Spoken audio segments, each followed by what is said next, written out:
I am back with another first impression video on a foundation, and this is a new foundation as well, and it's going to be the L'Oreal Infallible Total Coverage Foundation. It's a really hot item. A lot of people are on the hunt for this.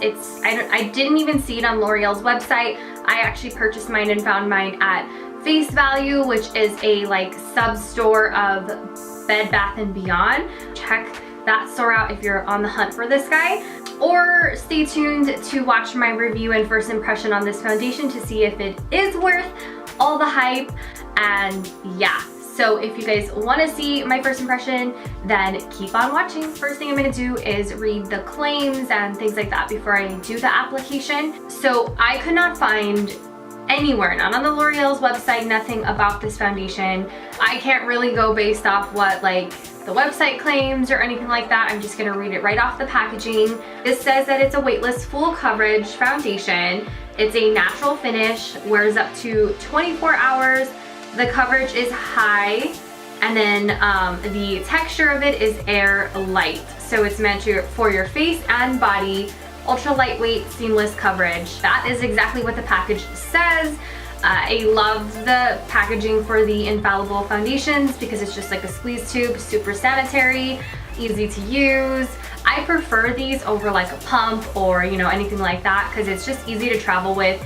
It's lightweight and yeah, just sanitary. So one thing that I have to say about the packaging already compared to my Pro Matte Infallible is that the Pro Matte, you can actually see the foundation through the tube, and with the total coverage, it's a sticker over it. So you really cannot tell the shade from the actual bottle. So I chose this shade 307 Sand Beige, which I'm normally around that, so I'm hoping it works out. Mine was $11.99. It's listed online for like $10.99, so I guess it will just depend on where you go, what store you get it at, things like that, but it was listed for $11.99. The shade names are different from the Pro Matte. Well, the shade numbers, I'm in 108 Caramel Beige for this one, which is just maybe a shade too dark for me, and I'm hoping that this one works because this one goes in the 300s. This one was 307 Sand Beige. So as always for the wear test, I'm going to apply primer in the areas that I do get oily because that is what I do. So I'm using the Becca Matte and Poreless in my chin, nose, and forehead area. Using both Beauty Blender and a brush to apply one side with the brush and the other side with the Beauty Blender. Let's go ahead and apply the right side with a brush, and this is a Real Techniques foundation brush. So as you can see in the back of my hand, it is pretty thick. I feel like it's thicker than the Pro Matte. And I'm just gonna dot. Ooh, this looks light. Ooh, that is light.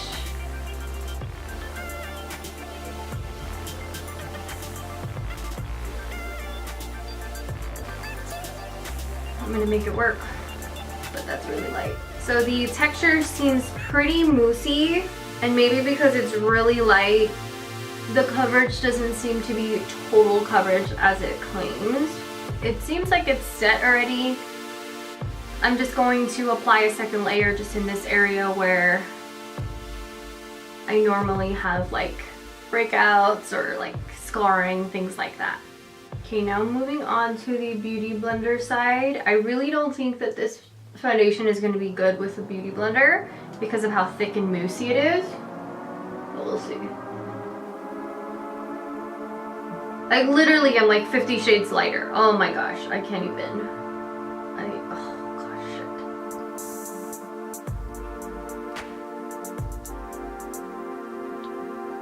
shit. Okay, this foundation is really light on me. I'm gonna have to set it with my Studio Fix and see how that works. So I'm just going to finish the rest of my face, and then I will be right back.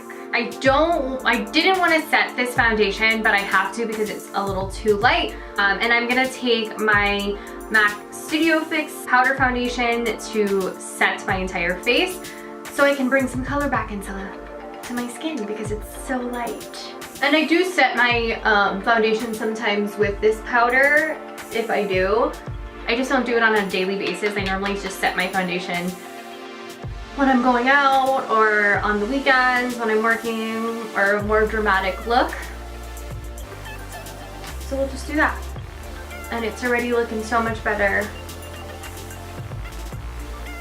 So now that I've set my face, I'm going to finish the rest of my makeup and I'll be back for the flash photos and the wear test.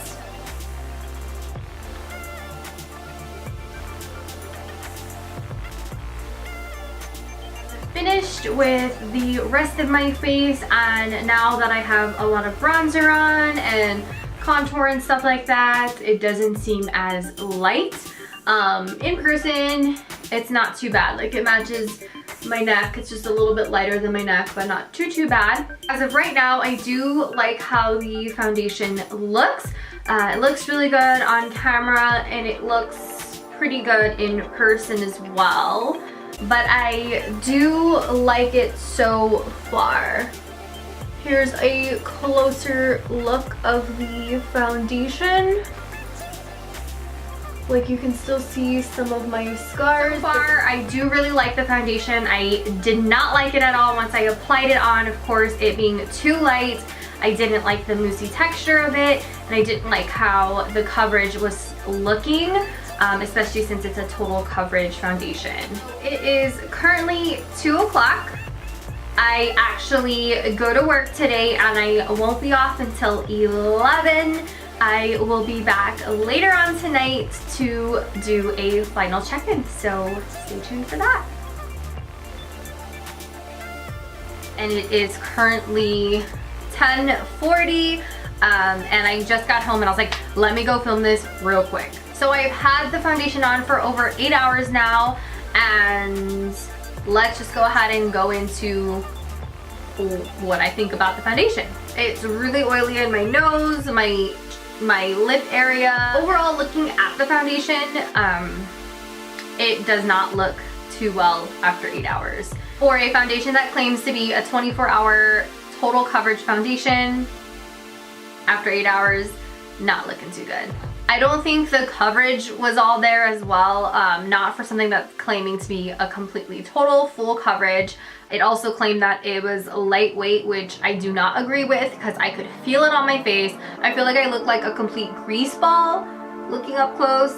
It's sunk into my lines and pores and texture. It's just not sitting well on my face at all. Let me zoom you guys in so you can kind of see like how my face looks. You can see the shine, the texture, and just the overall look of the foundation.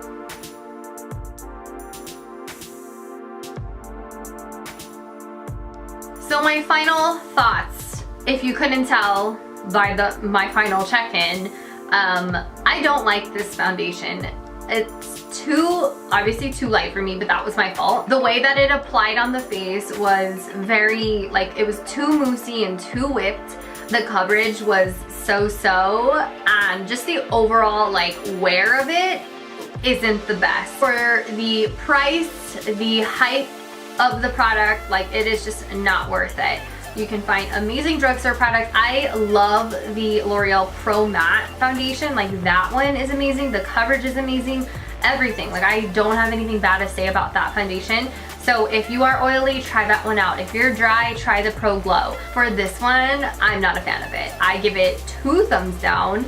It's $11, and I would just save your $11 and buy something else. Like, I just did a review on that Wet n Wild Photo Focus foundation, and that was only $6, and that is completely worth your money. And of course, that's my opinion on the foundation. Everybody's skin, everybody is gonna have a different opinion. I hope this review helped anybody out there that might have the same skin as me, or that was kind of like thinking if they should like buy it or not, or try it. I just don't think it's worth it. I'm only here to give my honest opinion. So if you have any questions or anything like that, let me know down below. Subscribe, like, and comment to my channel.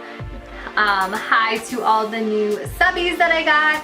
And don't forget to enter my giveaway. It's ending on Christmas Day. I will leave the link to that video down below. or it's on my channel. And as always, if you like this video, then give it a thumbs up, even though this product was 2 thumbs down. And I will catch you guys all in my next video. Thanks for watching. Bye. Mwah.